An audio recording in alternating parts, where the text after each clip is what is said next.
Well, welcome back to Libraries Open. So we've brought your library card. We're in a slightly different location today, just 'cause I thought I'd mix it up a bit. So you find me in my gracious bathroom, not because there's anything untoward's going on or anything that's not suitable for YouTube consumption, just because I thought, well, you know what, I'll mix it up a little bit, especially in these days of social distancing and isolation. You want to feel like you're in a bit of a bigger environment. So I am perched quite precariously on my bath at the moment, I'm not going to lie. There is every chance that at some stage in this video I could well slip and find myself in the tub, wedged as it were, and if so, I encourage you to, those of you that are technologically minded, to make a GIF and give me the fame that I've craved all these years. Anyway, hello. Apart from all that, let's get to talking about literature and books and things like that. Hope everyone's holding up okay. I'm doing alright. Not gone too stir crazy yet. As I think I've said, no, that's not going to work. Tried to lower myself into the bath there and it's just weird. I'm doing okay. I'm keeping myself reasonably busy with work, thankfully. I think I said last time I've got the privilege of being able to work from home, so it's not too horrific in some respects, and I am aware that that is a privilege.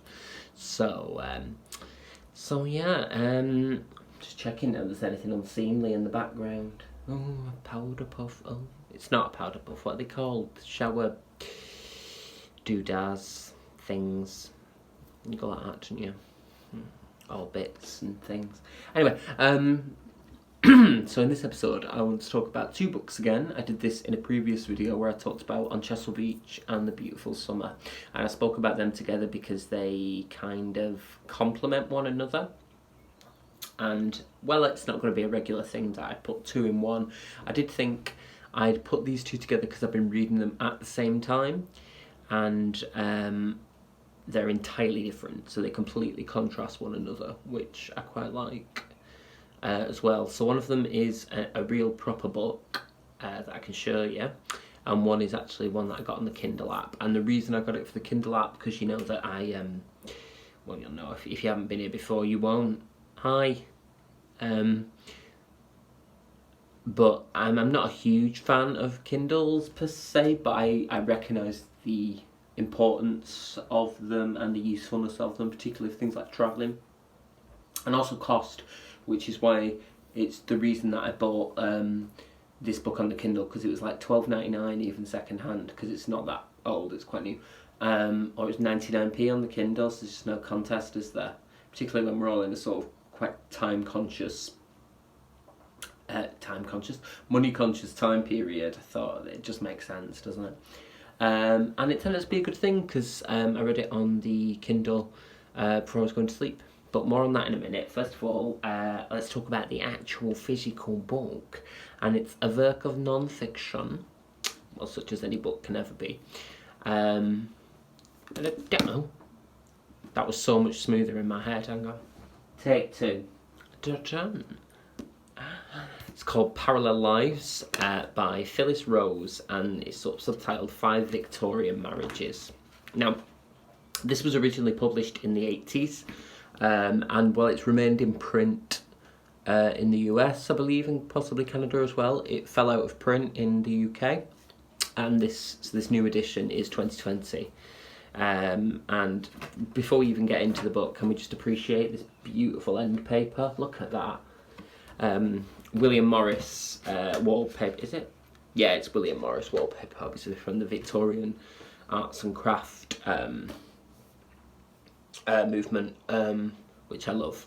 And it's on the side, look, it's almost psychedelic, isn't it? You know, and actually, do you know, funnily enough, these are the colours that I had. No, I still have in my bedroom. So green and pink, it's lovely. So this is, as I say, a non-fiction account by Phyllis Rose of 5 Victorian marriages, and they are Jane Welsh and Thomas Carlyle, Effie Gray and John Ruskin, Harriet Taylor and John Stuart Mill, Catherine Hogarth and Charles Dickens, and George Eliot and George Henry Lewes. And she sort of opens with Jane Welsh and Thomas Carlyle and then swings back round to them. Because it's almost sort of it's almost thematically set out in terms of like, you know, various stages in their life and stuff, and then there's a really good chronology at the back which sort of puts everything in perspective. And I just finished the chronology today, actually. It was like the last thing I wanted to read, and I was just like, wow.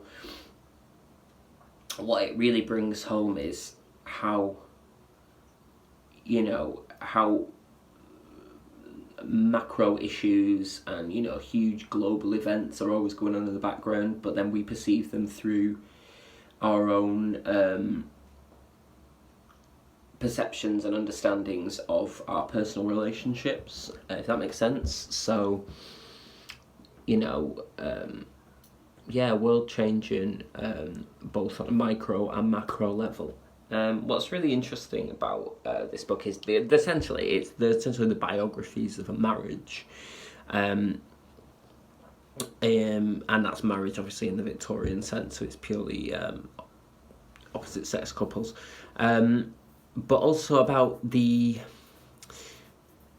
way that they're not necessarily love stories, which sounds really basic to say, but I think it bears paying attention to. She sort of mentions in the foreword, or the introduction I should say, a lot about how much has been made in scholarship recently about how subversive the Victorians were in some respects, versus that kind of buttoned up, sort of very pious and afraid of sex image that they have. You know, I'm just thinking of the doilies on the table legs in posh houses. But actually there was an underground subculture, and then you know, I could go into this a lot in terms of analysis of historicising sexuality and so on. It's funny because when I did my MA at the University of Manchester, which was in gender, sexuality and popular culture, one of the modules I did on that was called Before Sexuality, so it was sort of about what relationships and what identities look like before we had the words for them we have now, which is really interesting. And it kind of made me think of it a lot in some of these books, because some of these marriages, because some of them mentioned were not marriages as we might traditionally understand them. So some people were not actually, you know, legally married, but were in a state of I suppose what we call a common law marriage, even if they were married to other people. So that's George Eliot, well, the novelist George Eliot, real name Marion, and George Henry Lewes, who, although George Henry was married to someone else, his constant companion was who we know as the novelist George Eliot, and they sort of quite blatantly, but not, you know, bombastically, lived their life as an unmarried couple, because of course divorce without the earliest part of the period, divorce wasn't possible without an act of parliament, which was very expensive, and in the latter part you had to prove adultery. So, you know, that was interesting, but you know, some of these marriages weren't consummated either, and there are people who I sort of ponder about, would we think of them as asexual now? Maybe, or grey sexual. So those are terms obviously for, I'm just going to crouch.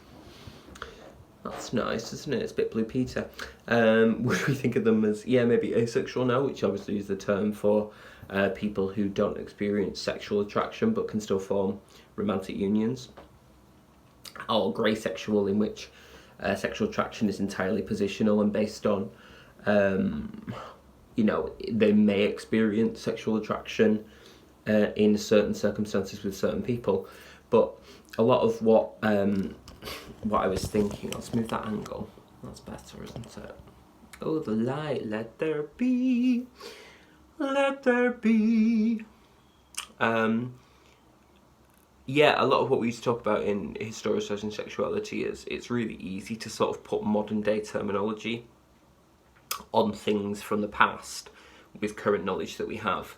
But actually that's really problematic, because often identities are constructed by people's understanding of the terms.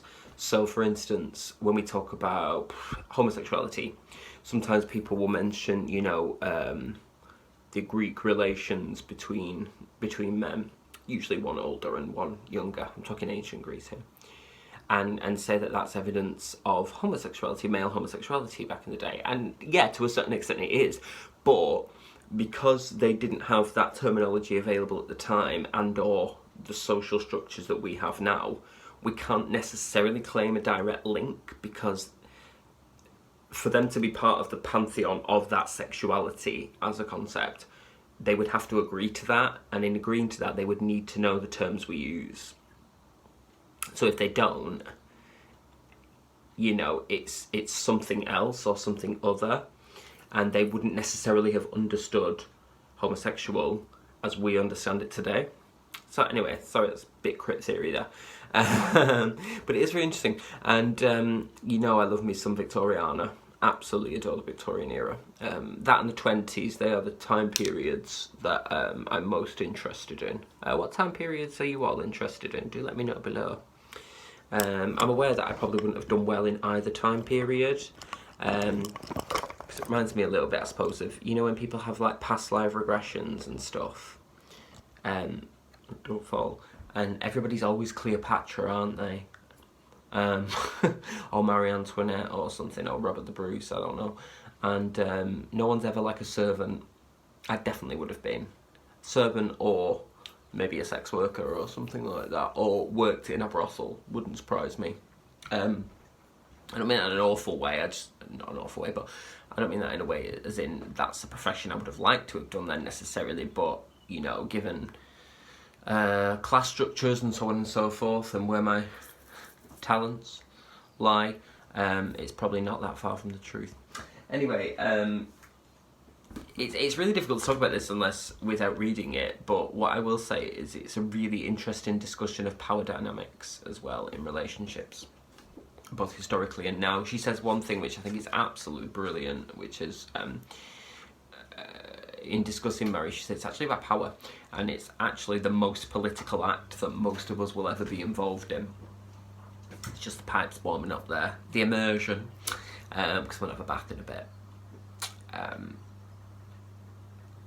But I thought that was really telling, sort of like the institution of marriage, even now I suppose, is in itself a political act, and I really like the idea of romance as act of politics. I just think that's really, really interesting.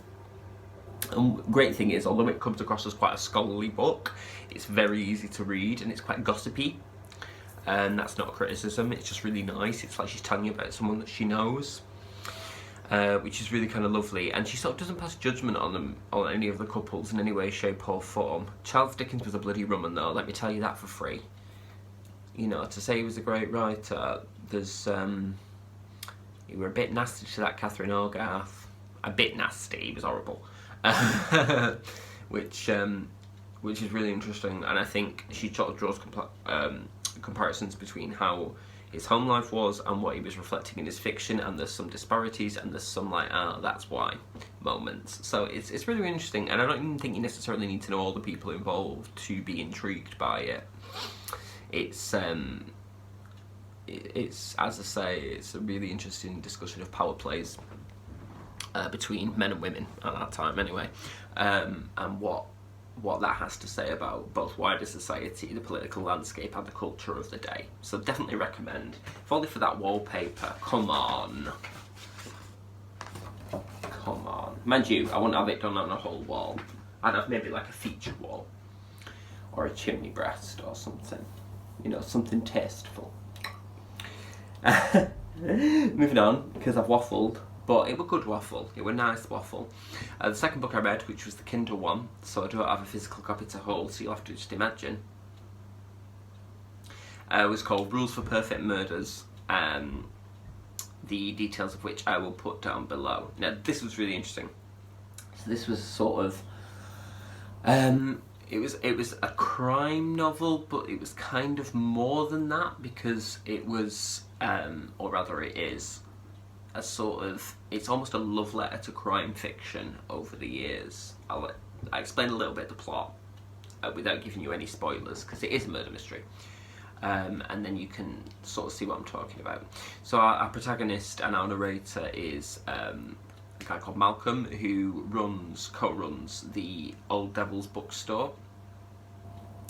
And many years ago, he wrote a blog piece when he took over the shop called 8 Perfect Murders, and he defines perfect murders as a murder that can be carried out without arousing suspicion or pointing to the guilty party. So it's not necessarily the most ingenious murder and so on and so forth. It's kind of the one you could get away with because the police won't necessarily trace the protagonist. Some of the examples are Strangers on a Train by Patricia Highsmith, which is about 2 men who meet randomly on a train, if you don't know, and offer to commit a murder for each other. But and the way they'll get away with that, obviously, is because they're not involved in each other's lives, so they'd never be suspects. Another one is The Secret History by Donna Tartt, which is a brilliant book. In fact, Donna Tartt, full stop, read her, she's great. Another is The ABC Murders by our beloved Agatha Christie, in which a murderer stalks and kills people with in alphabetical order. So somebody with the initials AA in a town named named with the letter A. Another one, it was Malice Aforethought, which is an old one. The Drowner.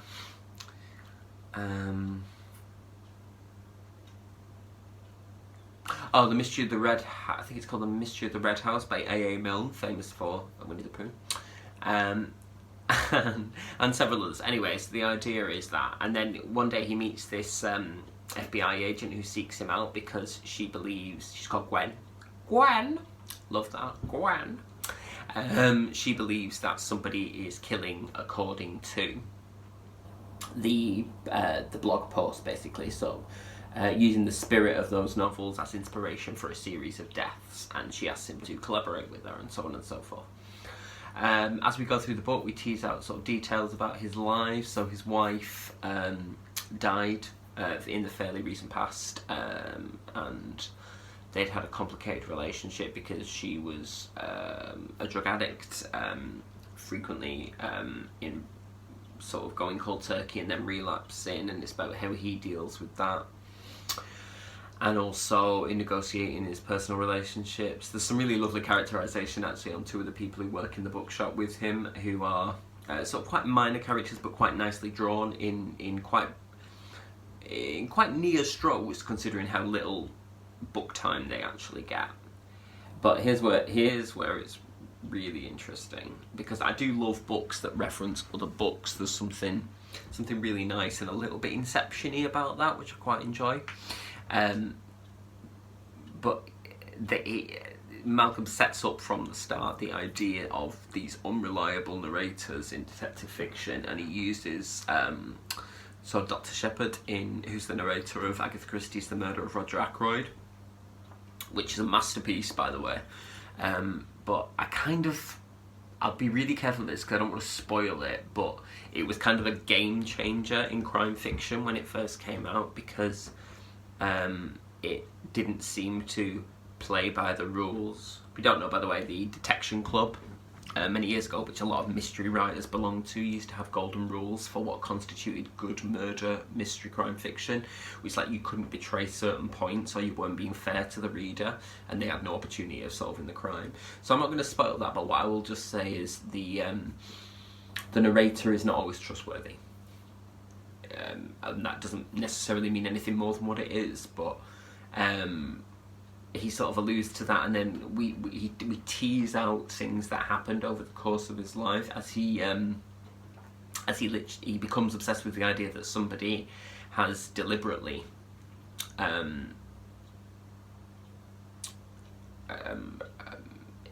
sort of thrown themselves in his path by instigating this murder spree that references this blog post. And so, you know, he and this FBI agent start to investigate, and it seems that the murderer's leaving clues, and it becomes fairly obvious quite early on that it's someone he knows, and we're like, who is it? And so on and so forth. And then he starts committing his own investigation. He instigates his own investigation when the FBI agent is suspended for misconduct. So then we're like, well, is she in on it? What's the tea? So on and so forth. But it's really sort of twisty in the sense that you're waiting for a reveal, and after there's a reveal, you know there's going to be another reveal and then another one, but you think because you've already had that reveal that that's not going to come thick and fast. Because, does that make sense? So the tension's really built up quite well, and in a really easy to read prose style, which, as I say, is very sort of page turny. I think I read it in like 2 nights, because it's not actually that long, so I'm really glad it only cost me £1.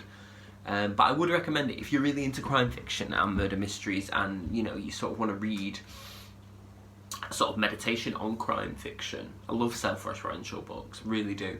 That sort of deft cleverness about them.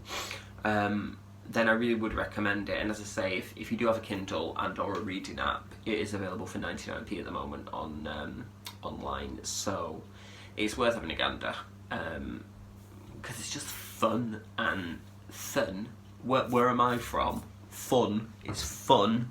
It's a bit of a romp, but there are interesting things in there about, you know, paying tribute to the golden age of detective fiction, and you know, recognising that pedagogy and that way of working that sort of transcends time throughout detective novels. So absolutely would recommend. So as you can see, those two couldn't really be more different in tone, although in many ways the two books are both about power relations. You know, if you think of what's the old cliche, isn't it, sex and death? So marriage and murder, I think there's something in that, isn't there? They're all about power plays and politics and so on and so forth. But I read them as companion pieces to give myself a break, to sort of rejig my mind and stuff. And purely for pleasure, which is like, well, if we're not reading for pleasure, why are we reading? You know? Okay. But anyway, so that's this week's 2 books. This episode's, obviously I'm doing more content now, so it's not weekly. But yeah, I hope you've enjoyed the trip to my lovely bathroom. You can tell that's my towel there, can't you? Little hair drying towel. Because mine's got dead long of late. You know, it's not greasy today though, so you're welcome. But thanks for joining me as per usual. Normal service will be resumed in the next episode, and we'll go back to focusing on 1 book. Don't worry if you haven't seen your suggestions or recommendations on here yet. They have been ordered, and I will get to them in due course. And thank you for that always. Keep them coming down below, and keep chatting to me, because I really, really like it. It's dead nice. Hands across the water. Alright, lots of love. Put that library card safe. Don't get it out till next time, and keep flipping those pages. Lots of love. Mwah.